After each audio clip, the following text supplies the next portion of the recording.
Said to be the merger of Native American canoe building skills and European carpentry expertise, the original Mackinaw boats represent a significant part of the cultural and economic heritage of the Upper Great Lakes region.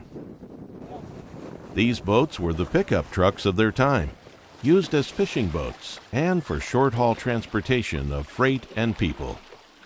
Today, in a world transfixed on jet skis and cell phones, a small group of dedicated volunteers have devoted themselves and their organization to preserving the history and renewing interest in these storied watercraft. Heritage Coast Sailing and Rowing is a community organization of dedicated volunteers. Volunteers who build traditional regional boats and encourage the development of boat building skills, promote sailing and rowing by providing boats and instruction, organize regattas, races, and other water-based events, and preserve maritime history through symposiums and by combining historic regional boat designs with modern construction techniques. Looking to establish a classic regional boat, HCS&R chose the Mackinaw boat of the mid-1800s. Designer Richard Pearce of the Isle of Ling, Scotland, scaled down the typical Mackinaw boat from 30 feet to 23 feet, and thus was born the Heritage 23.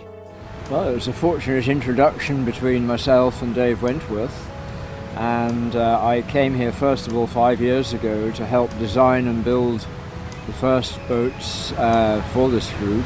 Suitable for modern epoxy resin and plywood construction, HCS&R commissioned Alec Jordan of Jordan Boats in Fife, Scotland, to craft a building kit for the H23.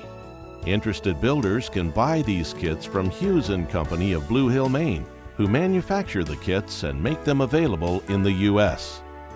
We built the Mackinaw boats because we wanted to link to the heritage of our region and wanted to try to get people who live on the shore to get back out on the Great Lakes, get out on the original Blue Highway. So these boats have been built as community boats to be available to people in the community to row and sail and use.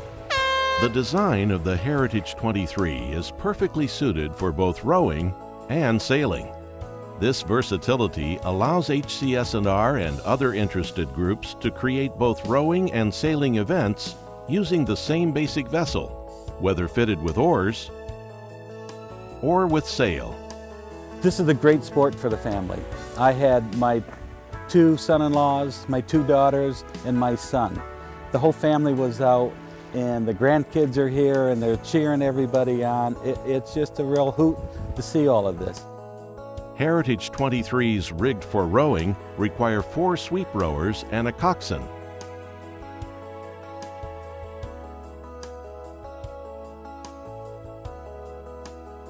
When rigged for sailing, a crew of 3 is required. To date, the HCS&R team has built several boats, including their first H23, a wooden lapstrake design. The Wabizi is located at the East Tawas State Dock during the boating season. Additional craft include completion of a Penobscot 14 named DP Stowe, and a smooth hull H23 was added to the fleet in 2015, named Indigenous.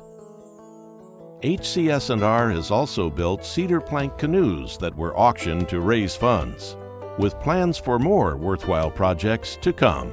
Our goals for Heritage Coast Sailing and Rowing are to create interest in communities along the Heritage Coast of Michigan in building and sailing and rowing Mackinaw boats. Each winter we build 1 or 2 boats, and we're always looking for volunteers to pitch in and help us with that. If you've been involved in the building of it as well as the operation of it, it's just so much more fun, so much more inclusive. The people that were involved in the regatta this morning were all novices, almost all novices. They'd possibly been in a boat once before, but the nice thing is it's so inclusive. It can be for youngsters from the age of about 7 up to the whatever age you like.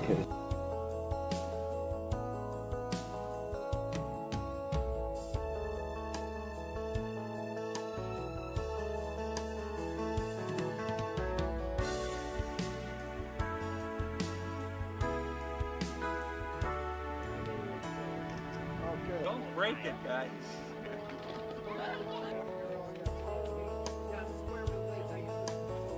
It's nice to get our name on it.